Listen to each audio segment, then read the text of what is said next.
Coming at you from the Hey Yo Studios. It's the Fade Route with D and Z. Here are your hosts, D and Z.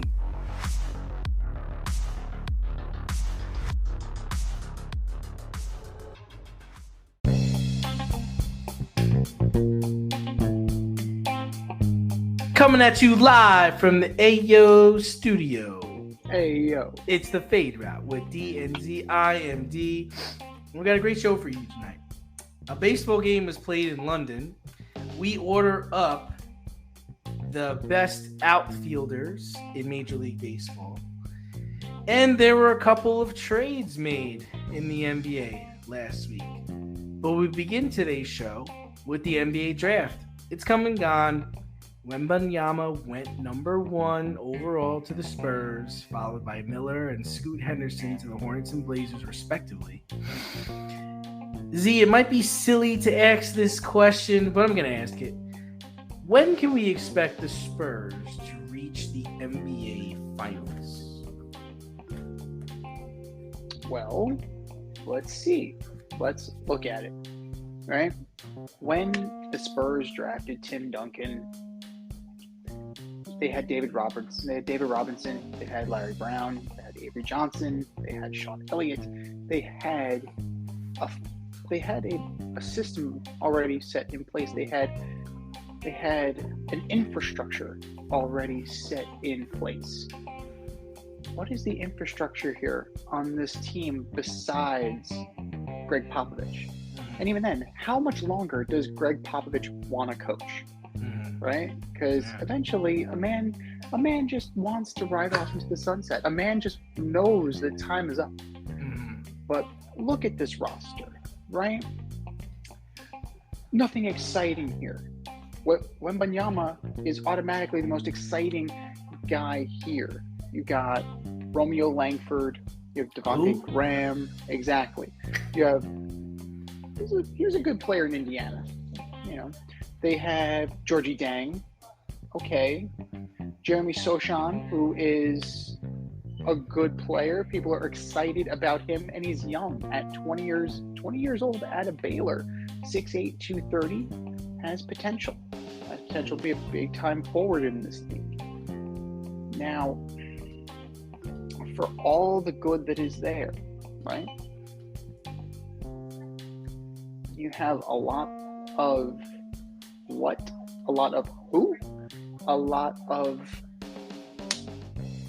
PlayStations. And this team was 22-60 last year with these guys. The Wembanyama factor, maybe 15 of those games go the other way. Now you're in a playoff spot, right? You're close to a playoff spot. If you turn 15 of those losses into wins, you're now at 37 wins. And you're on the outside looking in, right? It's a little rosier. It's a little brighter. Championship? You need a superstar to go with Mr. Wembanyama. Now, I don't know who that is. Is that a package deal from Damian Lillard? Is that a Jaylen Brown? Is that a Jason Tatum? I don't know who that is, but this is not ready for prime time just yet. Championship-wise, if at all, I'm looking at 4 to 5 years down the road.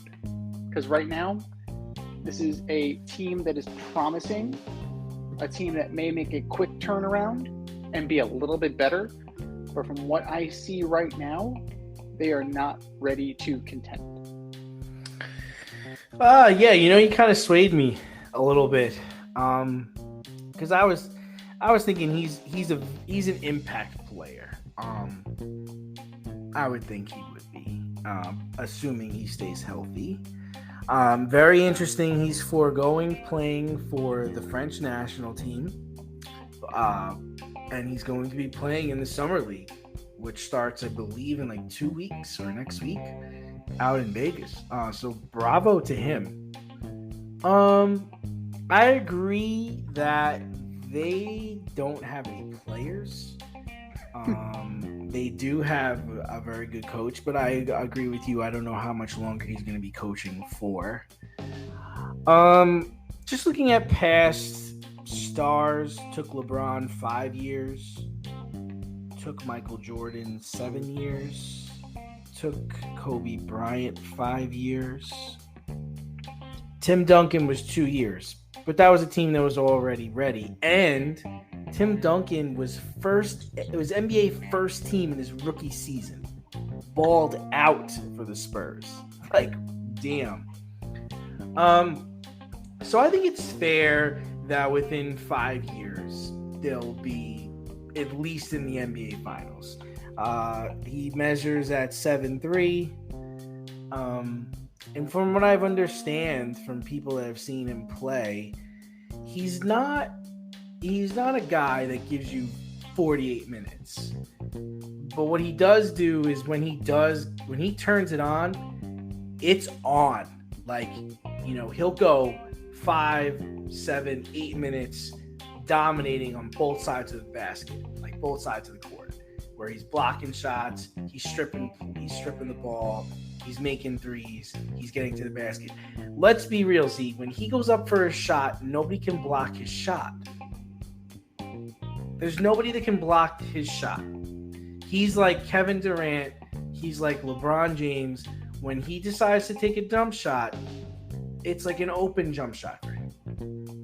So I wouldn't be surprised if he gets it done sooner than later, but I think at most 5 years.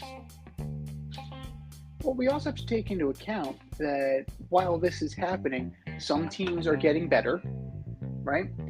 Some teams are getting worse. Where are the Warriors going to be in 5 years? My question to you, could that be the case where the Spurs and the Warriors kind of invert their standings? Are the Sacramento Kings going to be high up, or are they going to be backsliding on you? Are you going to have the Nuggets? What role, where are the Nuggets going to be? Are they going to be the dynasty that Jamal Murray thinks they're going to be? It's very interesting to see that.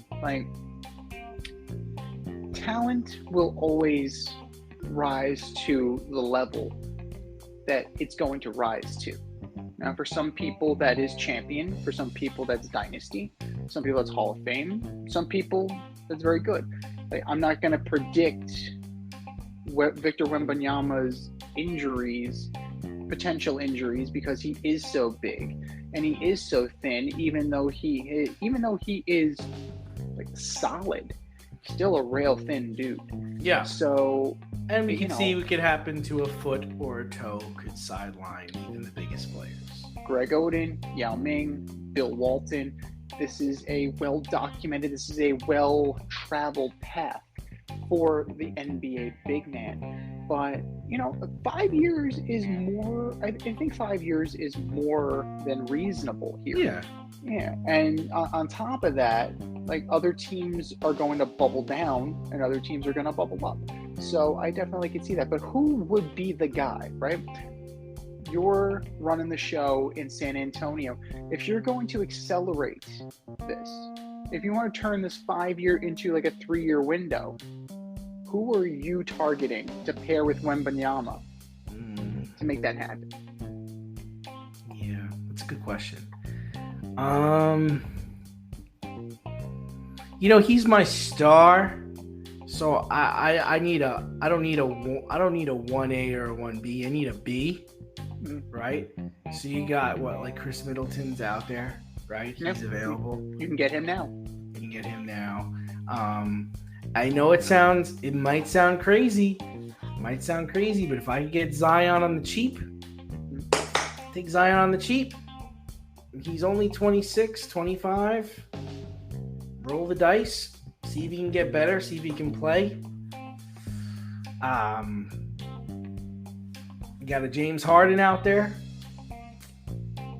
I know you don't like it, but you got Kyrie Irving out there. I need someone to get him the basketball. And in a Zion Williamson situation, my team could be terrible. We're gonna get every single rebound. And Zion's really good at putting it back. I'll start my own Twin Towers again. He's, So yeah, that would be the route I would go. Dame Lillard, we're gonna get to that in a minute. That's not the way I'm gonna go. I need somebody with I need a point guard, another dynamic player. I don't need another. I don't need a 1A or 1B. I need another player. Now this is going to sound crazy to you, but and I've been low on this guy, right? I've been very low on this guy. But in terms of the ultimate change of scenery and the guy who's talented enough to make this work, Ja Morant. No, okay, yeah, I can see it. I don't think that's a bad idea. Smaller market. Tim Duncan is in his ear. Greg Popovich is in his ear. Wembanyama is in his ear. I think that could be the blessing in disguise that could turn Ja Morant into the player that we thought he was, and not the cautionary tale that he's slowly but surely becoming. Avoid messy accidents. Get better stopping power with your brake pads. Callahan brake pads. You never know when you'll be driving in the road and there will be a truck tire that you need to avoid and save your family. Callahan Auto. We really care about what's under your hood. While we're talking about Wembanyama, other guys went in the draft. Let's be real here. Scoot Henderson was drafted by the Portland Trail Blazers, and his natural position is point guard. Now, we know Damian Lillard wants to stay in Portland, and we know the GM wants to build around him. But is it in the best interest of both sides to call it quits and move on? I got to rant a little bit here, because floor is yours. Listen. If I'm the owner of the Portland Trail Blazers, I'm firing the GM. The name of the game is to win championships. We have not won with Dame, and we've had talent here. Remember Dame and LaMarcus Aldridge? We've had talent here. CJ McCollum. And it's and then we paired him with a guard. We've paired him with everybody. It's not happening. We have not won with him. Let's try to win without him, and let's get some value back. This is the problem with a large number of Hall of Famers, right? This is what happens when everybody's a Hall of Famer, and you have these guys that are 75 of the best NBA players, and you put guys in there that aren't champions. How could a player as talented as Dame be complacent to staying in Portland and never winning anything? But then people outside Portland are like, oh man, he's a top 100 player. Oh man, he's a Hall of Famer. Sure, certified Hall of Famer. Russell Westbrook, certified Hall of Famer. Dude is Russell Brick, Russell Westbrook. He can't hit anything. He doesn't win games, but he's a Hall of Famer. So why would Russell Westbrook feel the need to win a championship if he could just go to Portland or go to New Orleans, score 25, 30 a game, average 5 or 6 assists, and never win anything, but still be considered great? You're reducing the quality of winning championships by elevating to everybody being great players, everybody being Hall of Famers. What's the point of winning a title? How could we possibly, I bet if we weren't mentioning Dame as one of the best players, or if we weren't saying he's a certified Hall of Famer, I think then that might make an itch in his side to maybe go play somewhere where it matters, hit half-court threes in the finals instead of in the first round.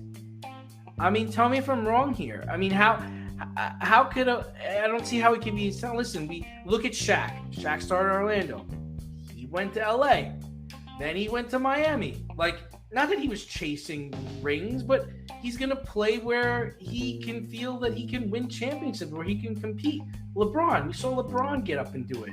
Now, again, he did go and join, Dwayne Wade and Chris Bosh in Miami. But when he went back to Cleveland, Love and Kyrie were there, but Cleveland was his home. And he went there and he won Cleveland a championship.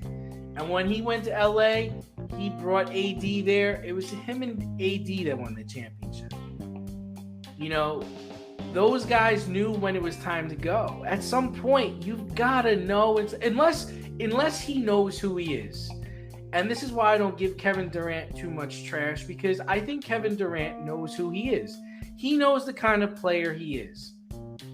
He was with Russell Westbrook, Kendrick Perkins, and James Harden in Oklahoma. They lost to the Heat, and that was it. They lost to the Heat in the finals, and that was it. They broke it up. And from that point forward, Kevin Durant's like, all right, I need help. I can't do this by myself. I'm going to go join a team, and I'm going to win some championships. And then I'm going to go join these guys over here because I'm going to try to win a championship.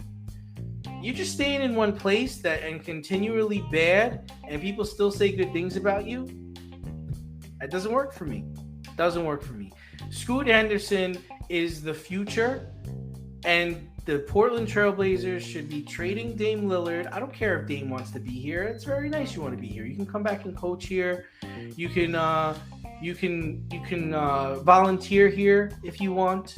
But we're gonna get value for you now, so that we can make a run at things while the West it's not wide open, but we have to compete. That's my rant. It's fair. What have they won with Damian Lillard? What has Damian Lillard won? But like I said, at some point, if you're a great player, if you think you're a great player, you've got to want to go win. At some point, you want to play on the biggest stage. You have to. It has to drive you nuts.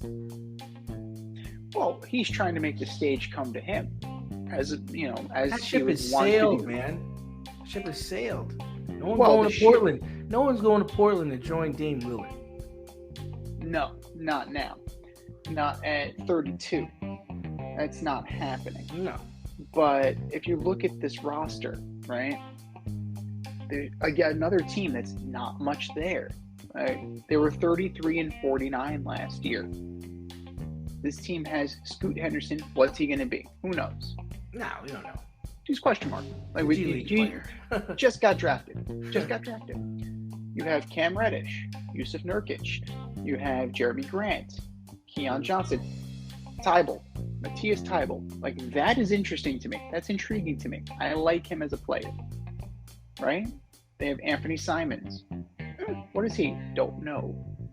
You have a lot of I don't know on this team. You have Justice Winslow is on this team. Justice Winslow is floating around the league, and he's with Portland. Former top 5 pick, right? Yeah. Like, this team is dead in the fucking water. And they're dead in the water with him.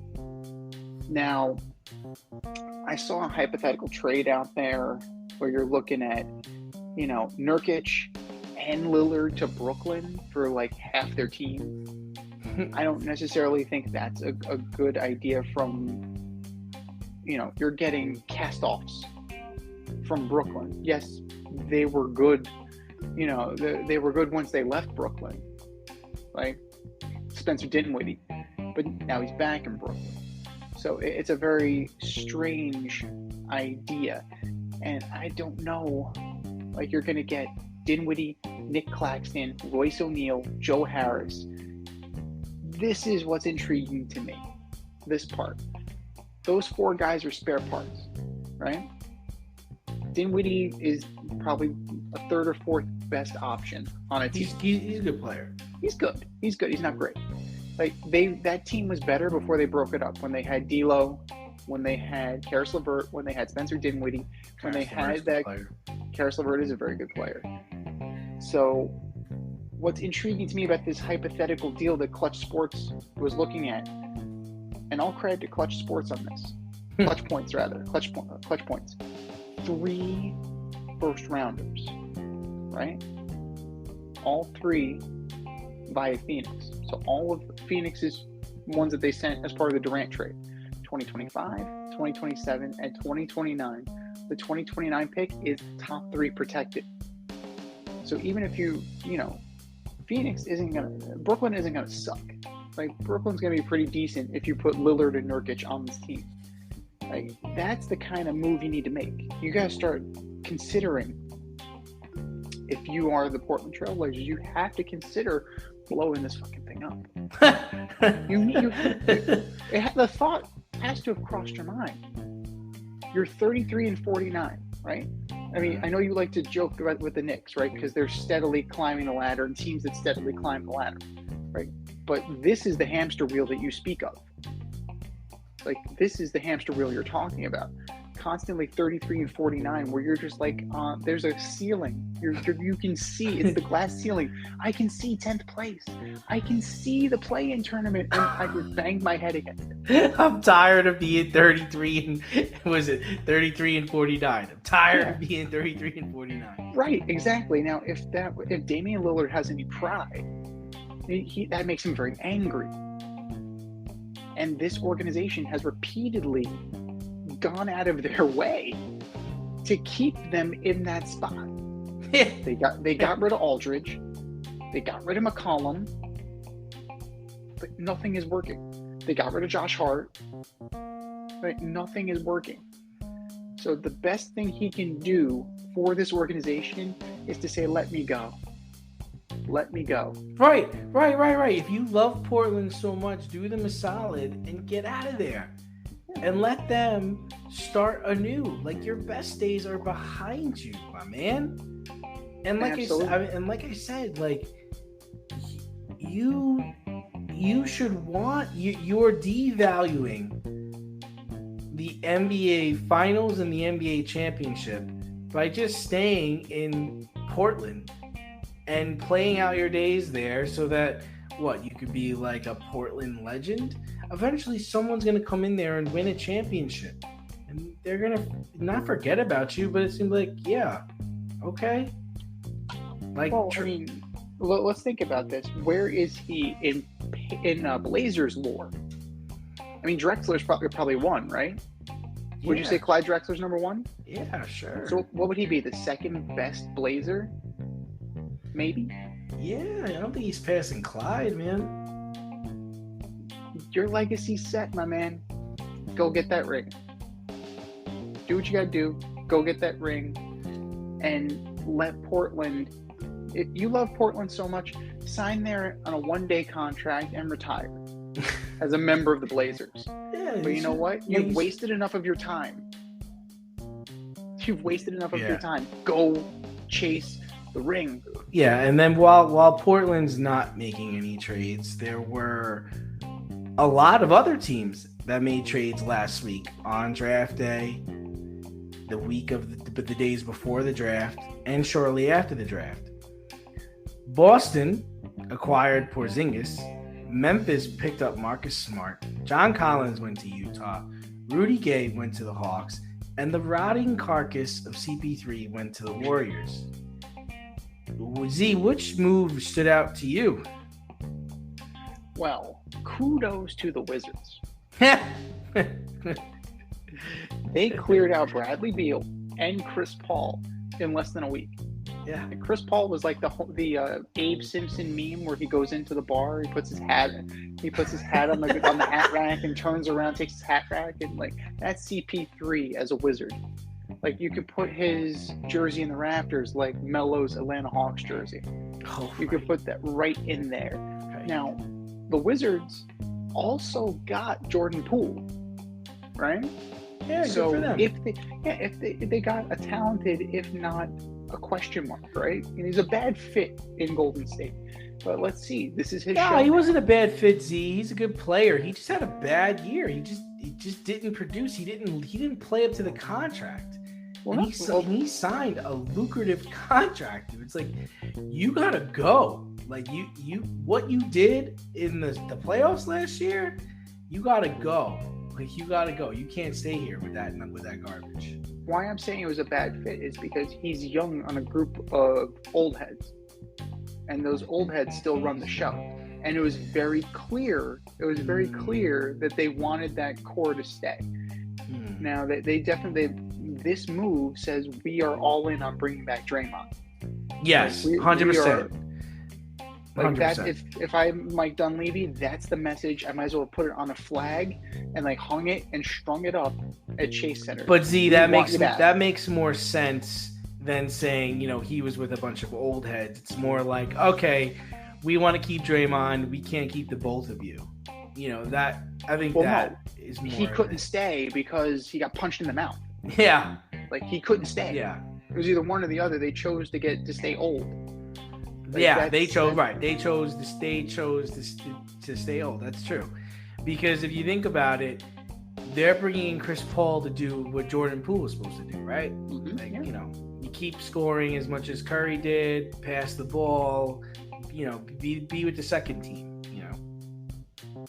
Yeah. Now, when we look at the Atlanta Hawks deal, John Collins for Rudy Gay, it creates a trade exception for the Hawks. Like, okay, from a financial standpoint, that's cool. But the one that scratches my head, right? Like, Porzingis to the Celtics. I don't like it at all. I don't like it at all. I love Marcus Smart to the Grizzlies. I love that move. It gives you a veteran presence. It gives you a guy with some gravitas who can get in John Morant's face and say, wake the fuck up. Like, that is why they brought in Marcus Smart. That's why they got him. And this was an 11th hour trade because the original trade fell through. And then next thing you know, the Celtics are involved, and holy shit, Marcus Smart is on the move. So, I don't know. I don't like Porzingis in the front court with Tatum and Brown. I don't like that mix.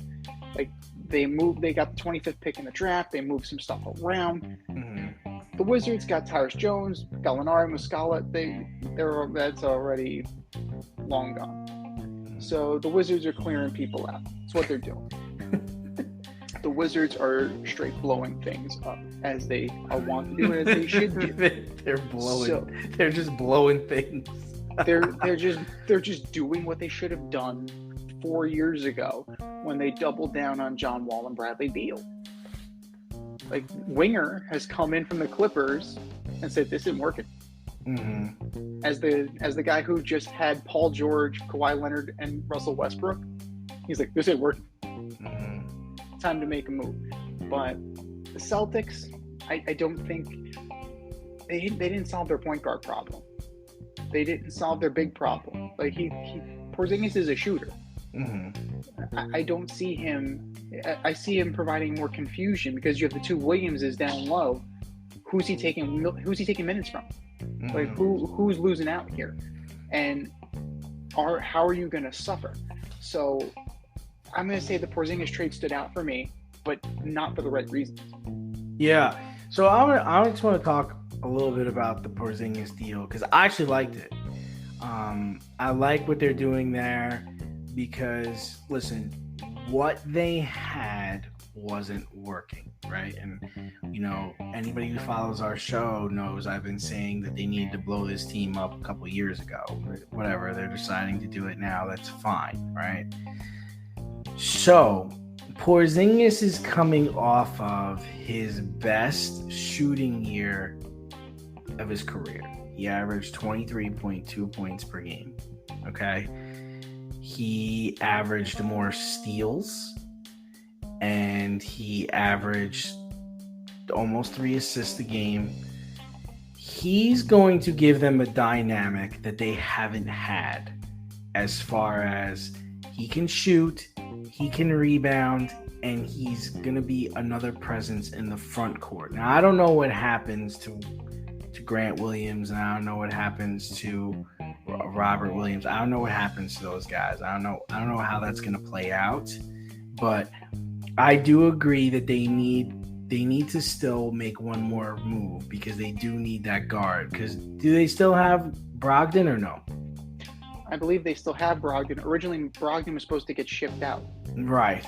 So my whole thing is they still need the guard. Maybe they get in the sweepstakes for a Lillard. I don't know. I think they still need the guard, but I like the move. He brings he brings another shooter that they're going to have to respect. The only thing I worry about Kristaps Porzingis is he's jumped around a lot in the last couple of years.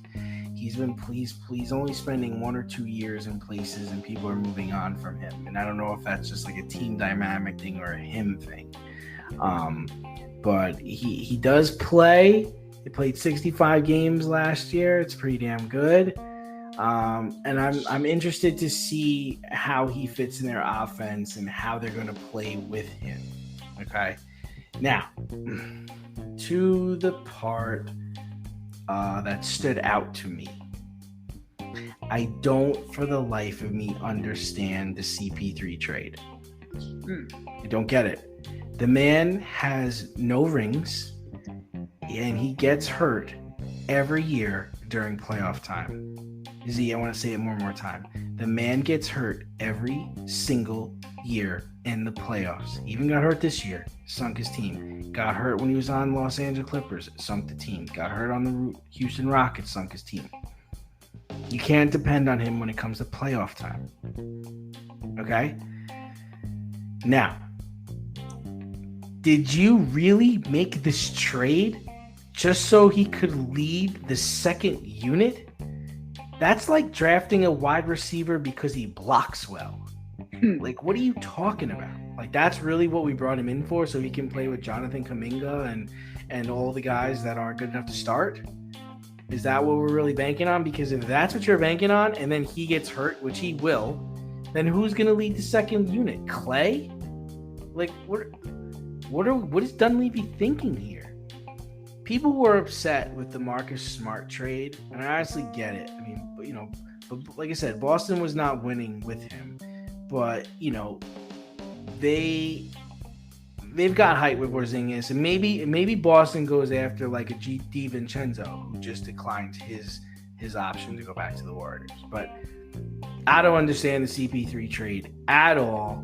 He doesn't fit what they do. He's not a shooter. So let me get this straight. You get rid of Jordan Poole and you bring in CP3 so Draymond can throw punches at CP3. You think that relationship's going to go well? You think those guys aren't going to be like oil and vinegar? I mean, CP3 was the guy that broke up Lob City. Like Blake Griffin, DeAndre Jordan, like that all went to shit because of him. And you're going to bring him into Golden State? I don't get it. So that's what stuck out to me. I mean, I like the Porzingis trade, but really the first thing I said was Chris Paul. Oh yeah, like I don't get it. I don't get it, man. I don't get it. I mean, they don't really have another point guard on their roster. That's the other thing. So who knows what that's gonna look like? Because everybody else is a shooting guard. Now, does that mean Steph shifts and he plays the one, and then Chris Paul takes the lead of the second team? Like, is that the case, or is Gary Payton Jr. gonna do that? Like, what's the role here? Now, Chris Paul cannot play starting minutes. Chris Paul cannot play upwards of 50 games. See, if you're gonna keep talking about all the things CP3 can't do, this is going to go on forever because he can't do anything on a basketball court. Well, they're hoping to catch lightning in a bottle by maintaining him, right? They're trying to do a Kawhi. We'll play you limited run. We'll play you limited games. We'll bubble wrap your ass until we will put you in a glass case in case of emergency. And trying to move heaven and earth, trying to make it happen so that when it comes time that the playoffs are here, he's actually healthy for once. Now, you can't guarantee that. Right? You can't guarantee health. Right? It's a wild card. And he has not demonstrated once. I can guarantee health. I can guarantee that he will be hurt come playoff time, or he will get hurt in the playoffs. Z, I can guarantee it. If there are odds for that on FanDuel, I will put a bet down easily that he gets hurt in one of the rounds in the playoffs. Drop that into our DMs. Slide into our DMs at Fade Route Podcast on IG or at Fade Route DNZ on Twitter. Let us know if you see that on FanDuel, because it sounds like D has some cash that he wants to put out.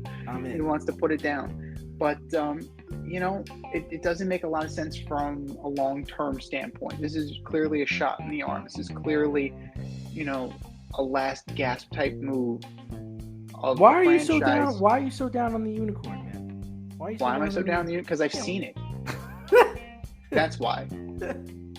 Because I've seen it. It's a load of bullshit. Boston is about to be sold a load of bullshit. But Brad Stevens has made all the right moves since he's gotten in that front office. Except one thing. Second row Joe is his coach. Second row Joe is the coach. Like, if he really wants to, if Brad Stevens really wants to take over the reins and really make sure that they're on the right track again, he needs to come down from the front office and take the clipboard. That's when he was most relevant. That's when he did a good job. Right? He brought in Ime Udoka. That just shows you that either the lack of due diligence or his judge of character. Right? As an executive, Brad Stevens is on double secret probation. As a coach, he's pretty good. So, I don't know. I feel that the Boston Celtics are in a load of trouble, and they haven't even scratched the surface of what they need. Now, the saving grace is that free agency is coming up, right? So they can possibly get a point guard. Yeah. Right? And if they're going to keep Brogdon, that's great. Keep Malcolm Brogdon. Yeah, I like Brogdon. Brogdon's a solid player. But if they're looking for something more splashy, if they're looking for something a little bit more sexy, like they can find him. They can find that person in free agency.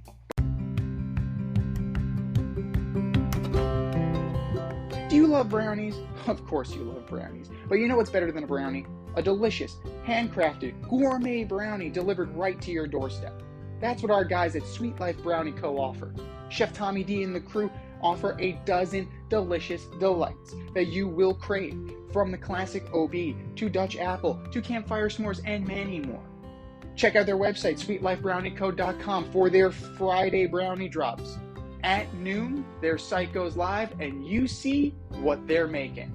Since you're there, become a site member and earn points. You earn 50 points just by signing up.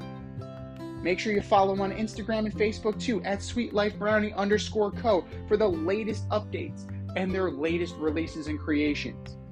That's sweetlifebrownieco.com. Give them a call, 845-641-3043, and tell them D&Z sent you. That's sweetlifebrownieco.com, 845-641-3043. Sweet Life Brownie Co., because there's always room for a brownie. But while we're talking about all this basketball, a baseball series was played in London over the weekend, and MLB decided to send their best. Their best. The Cubs and the Cardinals went to play across the pond at Tottenham Stadium. Now, we joke about how the NFL would like to eventually move Jacksonville to London. Do you have any idea, do you have any clue what angle Rob Manfred is working here? No. None. Listen, I work for a global company when I'm not doing this podcast, and we have offices in London and Paris. And my coworkers thought the baseball game being played there was a joke. They joked about it. Instead of running from first to home, our players going to go from third to home because, they drive on the other side of the road. I don't know what's the end game here, Rob? What's the end game? Listen, I believe the NFL was trying to grow the popularity of football and possibly put a team in London. I really, truly believe that that's what the NFL was after, and they're testing the waters, they're testing the market for it. But what's Major League Baseball's goal? Baseball is already popular, a game all around the world. It's already a world game, guys. They play this game in Venezuela, they play it in Curacao, they play it in Puerto Rico, they play it in Cuba, they play it in China, they play it in Japan. They play it all over the world. So, we also have the World Baseball Classic, where we get teams from Italy, we get teams from Australia. shouldn't Major League Baseball games be played in like those places, right? So we can see, we can get more people from those countries interested in the game: Curacao, Mexico, Dominican Republic, Puerto Rico. I just don't understand what the point of playing a baseball game in a city or a state or a country or a town where their number one sport is soccer. I don't get it. I don't understand what the angle is. I would love, and yeah, they had a good turnout. There were a lot of people at the game taking in the spectacle. I don't have the number of how many of them were American, but I'm sure a vast majority of the people in the stands were Americans. What's the point? I don't know. You just wait until they play the game in Paris in 2 years. Then your boy Rob Manfred came out today and said that he's talked about moving to a 154 game schedule to allow for teams to play overseas. Why can't we just move to 154 games? Why does it have to be because we want them to play overseas? Like, it makes absolutely no sense. I don't get it. None of this makes sense. Is it you want to sell more merch? You want to sell more That's it. merchandise over there? Is that the name of the game? Is it really just merch? The name of the game is TV revenue and merchandise sales. You think you got more viewers because they went and played the game in London? I didn't watch it. In England, yes. I'm not. They don't care about. I'm not interested in watching the Cubs and the Cards play in England, in London. I'm not. Once again, it is a tone deaf. It's a tone deaf response from Rob Manfred. He takes for granted the markets he has because he wants to build the places that don't give a crap about baseball. He fancies himself an explorer. Okay, so Z, what's he trying to do? Is he trying to get people in London to like stay up late at night to watch baseball games? Is that what he's trying to do? He's trying to get people to with their Apple TV watch the Yankees play? Is that what he's trying to do? Like, what is he what when they have their end of the year meetings, how would they deem London a success? What? Because they sold out the stadium? Because merchandise went up 30% that given weekend? Like, how are you measuring the success? How do we know this worked? You're going to look at ratings. You're going to look at Apple TV metrics. You're going to look at international merchandise sales. Because, again, Rob Manfred does not care about the markets that he already has. Like, that's proven. He's chasing London. He's chasing Paris. Like, who cares? They don't. They don't. Did France, did they field a World Baseball Classic team? I don't even think they fielded a qualifying team. England fielded a team. Barely. Like, it's a market that does not care about your product. Why are you trying to be the first one there? I don't understand what he's trying to do. He's trying to be an explorer. Okay, that's all right, fine. Magellan. Right, exactly. Like, this makes absolutely no sense from a financial standpoint. Now, some of those markets that you mentioned, you can't go to, right? You can't bring a Major League Baseball series to Venezuela for the threat of the safety of the players. You can't bring a series to, Colombia, right? But these are quote unquote safer markets that you can bring your brand to. They're not going to, how many times did they go to Japan? They're not going to Japan anymore. Like, why? Because the Japanese market is well entrenched with baseball. They're trying to go with that theory of, if we give it to you, you'll learn to like it. It's like eating vegetables. Maybe they should go play games in India. Let's get that going. I mean, why not? Bangladesh. Why not? Africa. Go play in Africa. Let's go play. Let's go play some baseball in Africa. Let's go to Cairo. Let's go play in Egypt. Let's go do it. You know what? There are millions of there are millions of untapped resources, right? And here's the thing. Here's what you can do. How many Air Force bases does the US have all around the world? If you're really concerned about safety and if you're really concerned about those kind of markets, you can play it on an Air Force base. A couple seasons ago, they played at Fort Bragg in North Carolina. So if you can play at Fort Bragg, you can play on an Air Force base in, wherever. So, like, if you're really going to grow the game, like, I can't dissuade you from doing that. If you're trying to do this because you're trying to grow the game. If you're trying to get an expansion team or if you're trying to get a relocated team, that is a dumb idea. Major League Baseball doesn't work that way. Because what's going to happen? You're going to have travel across an ocean. Hate to break it to you, Rob. That's a long flight. There's a reason why the NFL is able to do it. They play 1 game a week. You play 5 a week. 4 to 5 a week. That does not work. And you can play footsie with London, you can play footsie with Paris, you can play footsie with Europe all you want. They don't want the product. The Caribbean wants the product. Mexico wants the product. Central and South America want the product.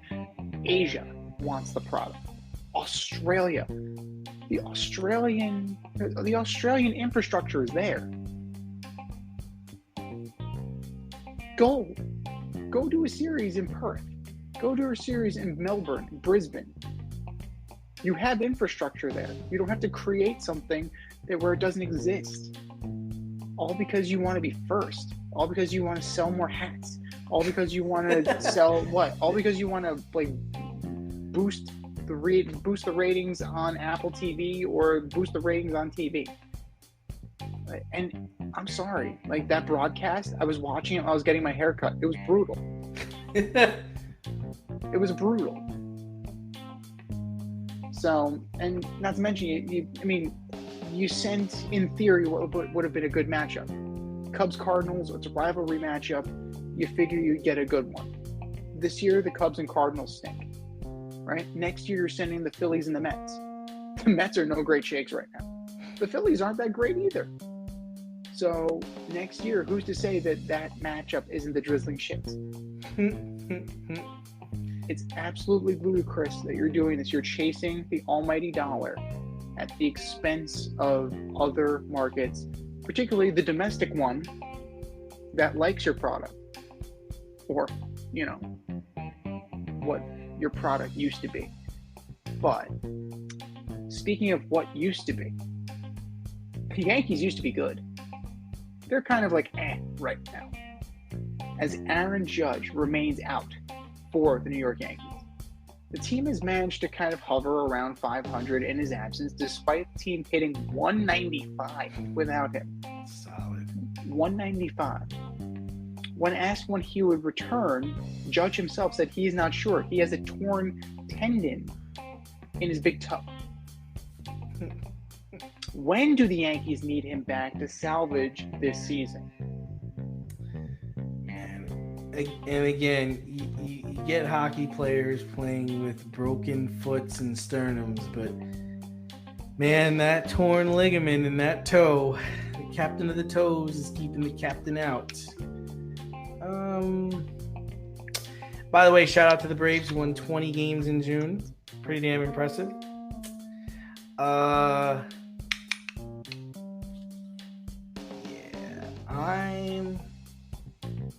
I'm guessing August 1st.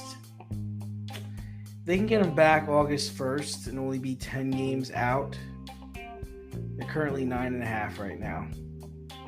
I think they'll be able to make the playoffs if he comes back hot and firing. If I'm mistaken, it's his right toe, right? It's his right foot. I believe it's his right big toe. So it's the back foot. So very slim chance you would be hitting a foul ball off that foot. So that's what there's no way. I would be shocked if he played in July.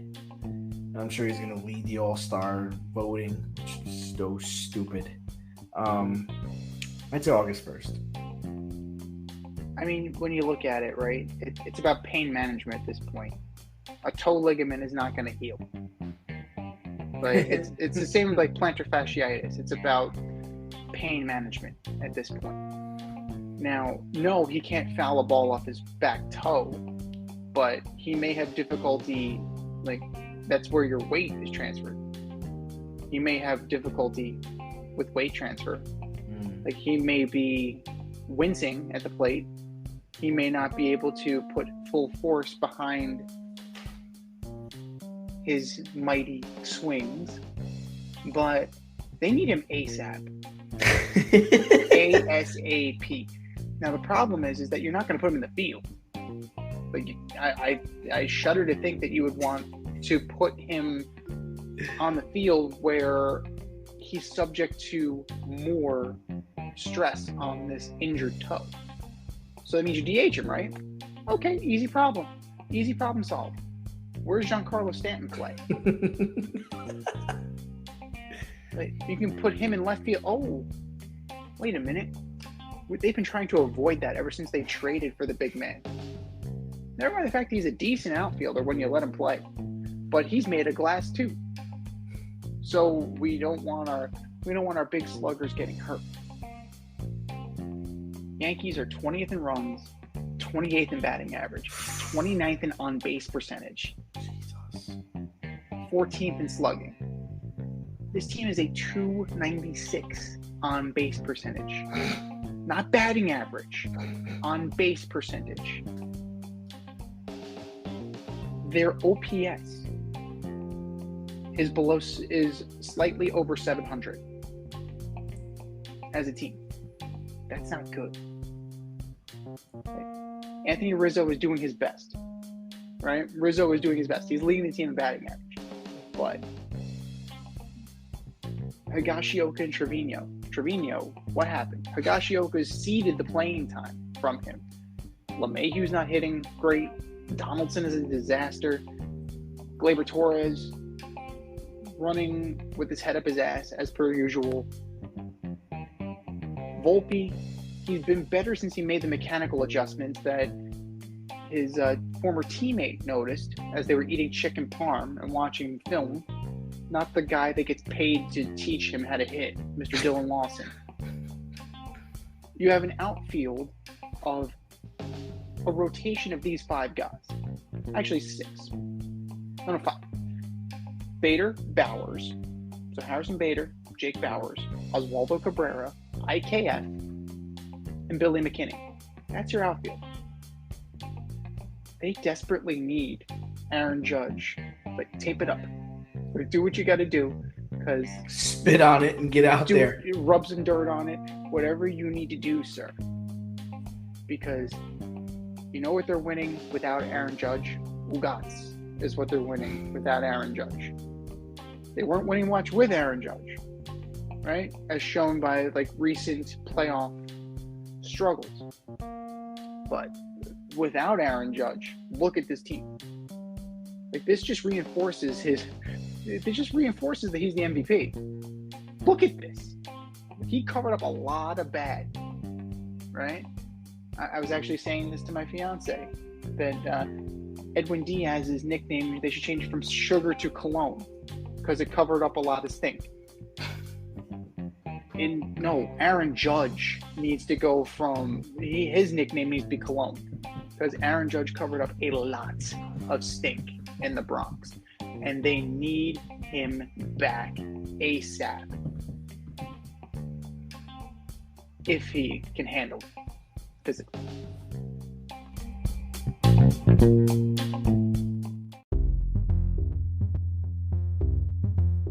Are you in need of air care maintenance or service? I have the company for you. Air Care Technicians. They service the Westchester and Northern Bronx area and can help you with all your heating and cooling, maintenance, and service needs.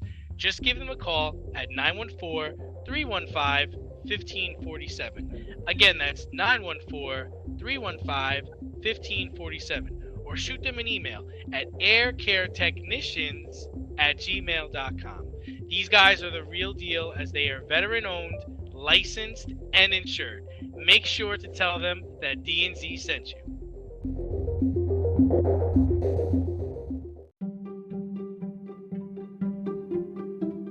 The choice is yours. Swipe left or swipe right.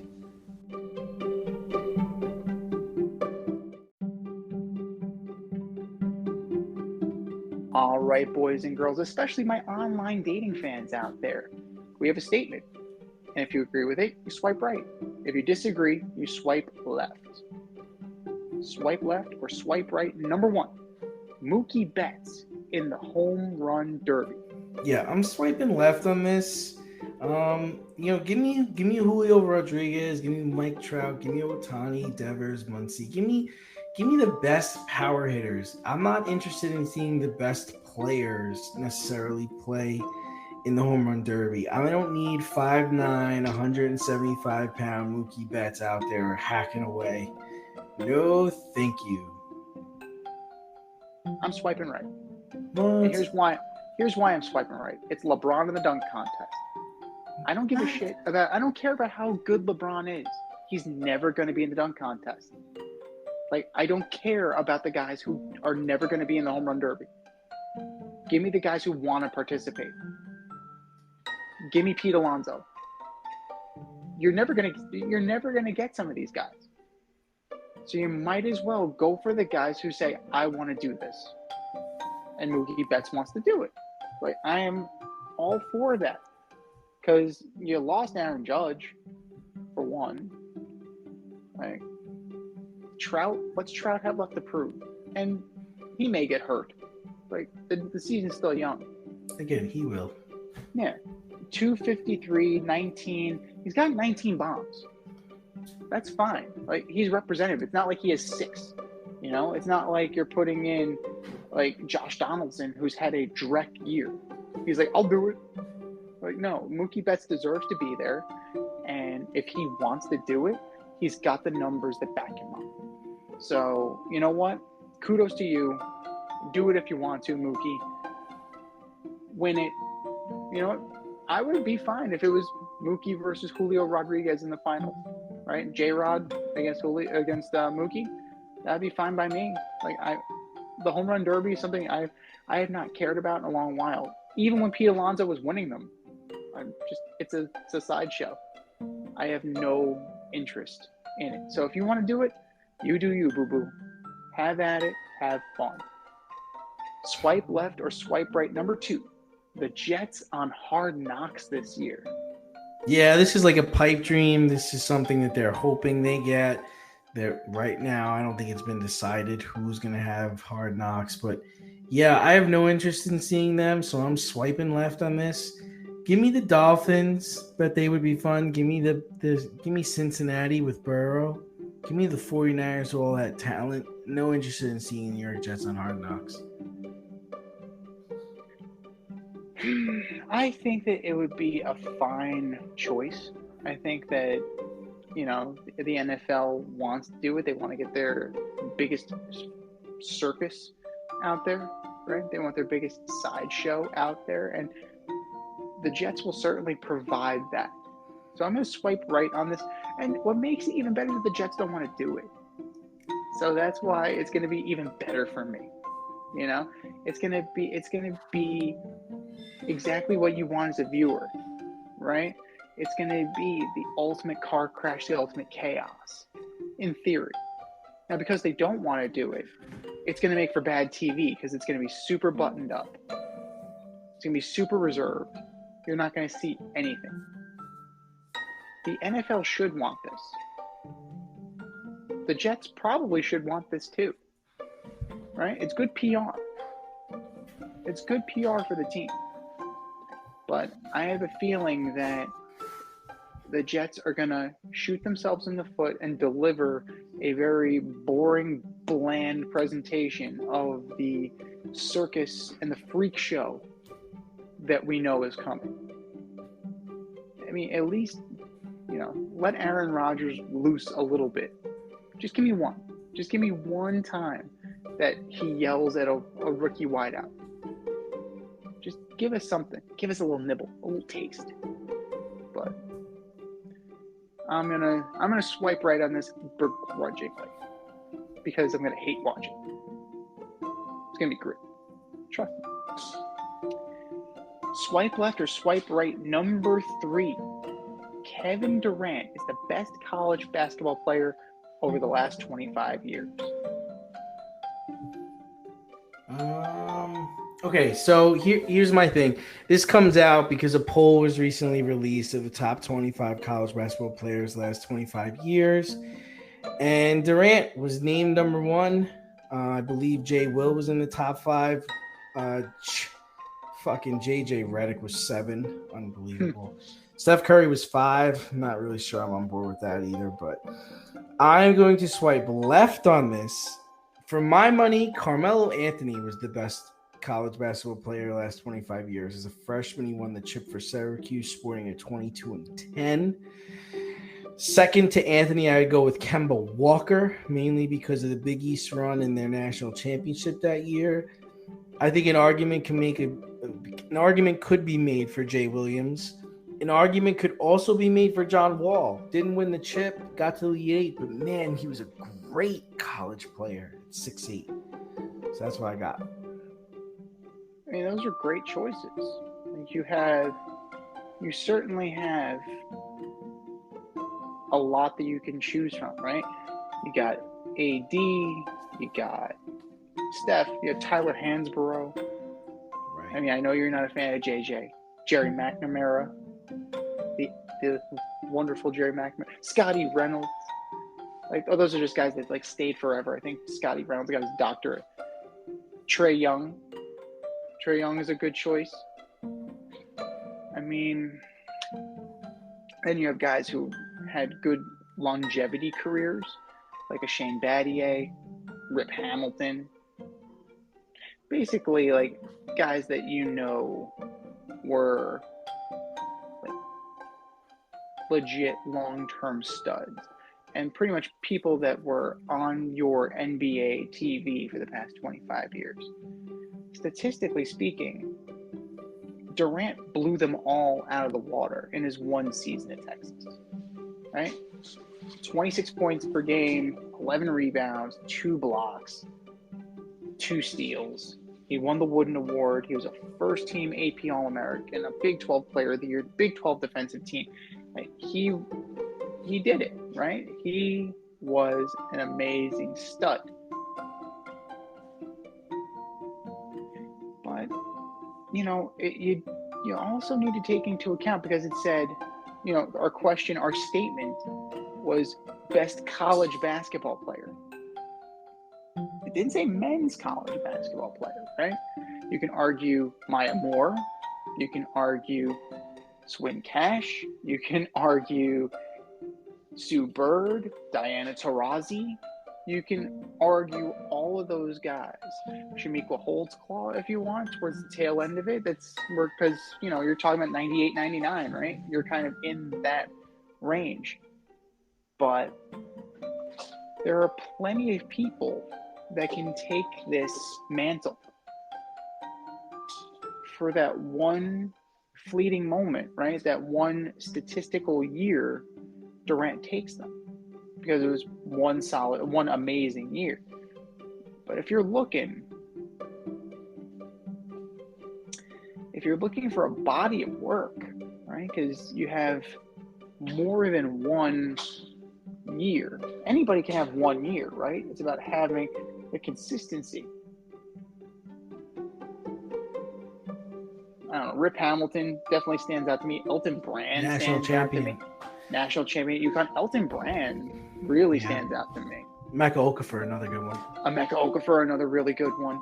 But give me some longevity. Give me some stakes in this, right? Don't give me just a one and done. Even Dougie McBuckets had a good career, and he stayed 4 years. So those guys are going to carry a little bit more weight, in my opinion. So in terms of scorer, give me Rip Hamilton. But if you're going to give me an all-around great player, I'll take Elton Brand. Elton Brand up against any of them. Elton Brand was a stud, and he was a stud in the show, too. Right? not just at the college level, he was also a stud in the pros, in the NBA.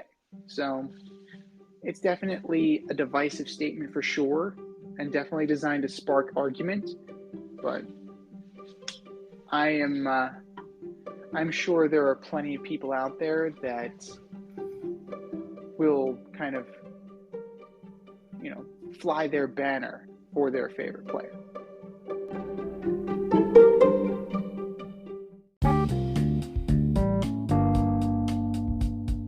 If you want to get on the action, we want to hear from you. Hit us up, faderoutemail@gmail.com. Slide in our DMs on IG @FadeRoutePodcast. Drop us a DM on Twitter @FadeRouteDNZ. Comment on our YouTube channel, The Fade Route with DNZ.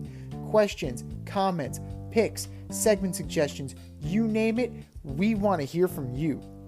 Get at us, in crowd.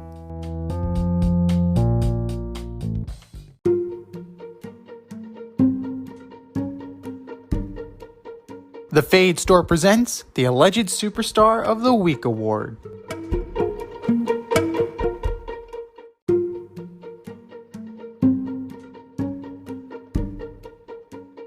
All right, boys and girls, you know what time it is. It's time for the Alleged Superstar of the Week.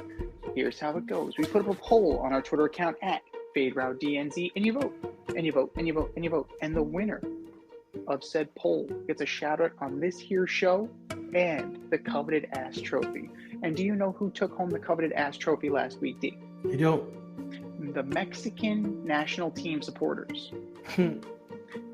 Knock off the racial stuff. Knock off the misogynistic chants. Knock off the brawls on the pitch. Mexico has a lot to clean up right now. And the fans, you can do your part too by not chanting anti-gay slurs. Just throwing that out there. That was last week. This is this week. Who are your nominees for Alleged Superstar of the Week, D? All right, Z. I mean, one of them I'm sure we shared. Alex Manoah of the Blue Jays. Playing some rookie ball. Just got sent down. Only went 2 2/3 of an inning. 11 runs, 10 hits, 3 Ks. Yikes. We said that together. Number 2. Oh, the rotting carcass of CP3. Everyone loves to say he's a future Hall of Famer, one of the 75 greatest players in NBA history. Dude is getting ready to play for his 7th team. How many Hall of Fame basketball players can you say played for 6 teams and has no rings? I'll wait. You can DM us if you get that. And number 3, Aaron Judge. Man, I knew your big toe is hurting, but you're the Yankee captain, man. You got Ruth, Gehrig, DiMaggio, Mantle, all those names. Do you think that they wouldn't play a game if they had a bad toe? I don't think a bad toe would keep those boys out of the lineup. You got to find a way to play, my friend. Your team needs you. Aaron Judge, you are my Alleged Superstar of the Week. Z, what do you got? All great choices. All really good choices. The Manoah one is bad. Like Roy Halladay, he is not. Right? He talked all that shit coming out of the minors. And he liked to talk all that shit, like to tweak the Yankees too. But now he's getting lit up by 18 and 19-year-olds. That's a bad look, Alec. So I'm going to start with the University of Florida baseball team. You put up 24, right, to get to the final winner-take-all game against LSU. But then you proceed to give up 18 in that winner-take-all game. LSU put the beat down on you and beat the pants off of you to take home the College World Series trophy in Omaha. Get better, do better. Just do better. Florida Gators men's baseball team, you are my Alleged Superstar of the Week. The Colorado Rockies. Angels 25, Rockies 1. Need I say more? Oh, yes, I can, because they traded Mike Moustakas to the Angels the next day. So not only did they beat your ass that badly, but then they took one of your players and then proceeded to beat you again. It's amazing. Oh, do you want to hear the crazy part? The Rockies won this series. Oh, really? Yeah. I didn't know that. The Angels outscored them, but the Rockies won the series. That's funny. But for that one moment in time, Angels 25, Rockies 1. Rockies, you are my alleged superstar of the week. And last but not least, the NHL. You scrapped all specialty warm sweaters after multiple issues with the Pride alternate sweaters last year. So the Bigots win? In the immortal words of Axel Foley, party's over, Max fucked it up for everybody. How can you stand for anything? How can you stand and support anybody? How can fans, how can players feel empowered and included when you will not stand for them? This isn't about jersey sales. It's bigger than that. You have the potential to be on the side of right. But the NHL is choosing to be on the side of what will give them less negative publicity. NHL, you are my alleged superstar of the week. I think we've said our piece. Go to our Twitter account at FadeRouteDNZ and vote, and vote, and vote, and vote. And for our nominees.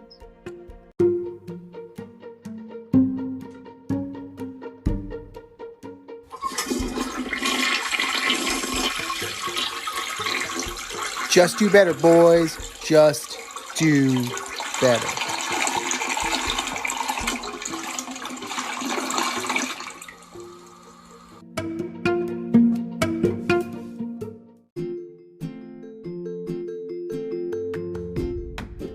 You can't help but smile when you see a balloon. The simplest occasion is a party. Westchester Pop Stars, located in New Rochelle, New York, offers balloon styling and decor for all life's events.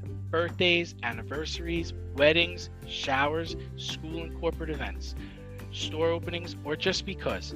Westchester Pop Stars takes balloons and shapes them into works of art, creating decorative installations for your special occasions. No event is too big or too small, and their custom personalization service is top-notch. Westchester Pop Stars is a private studio, quickly expanding. In-person consultation is by appointment only. Send an email to westchesterpopstars@gmail.com for more information or to schedule an appointment.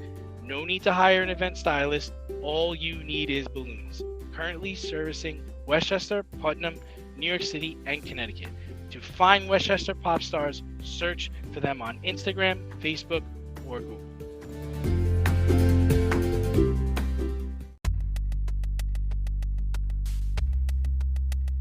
Order up!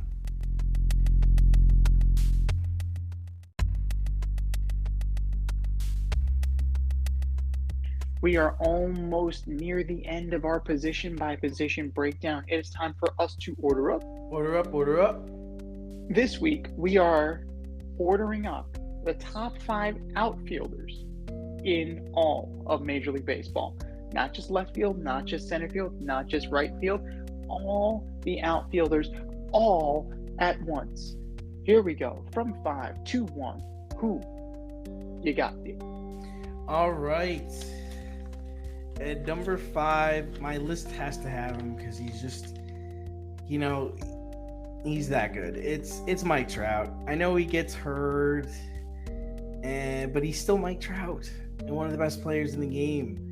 And he can patrol outfield for me on any night.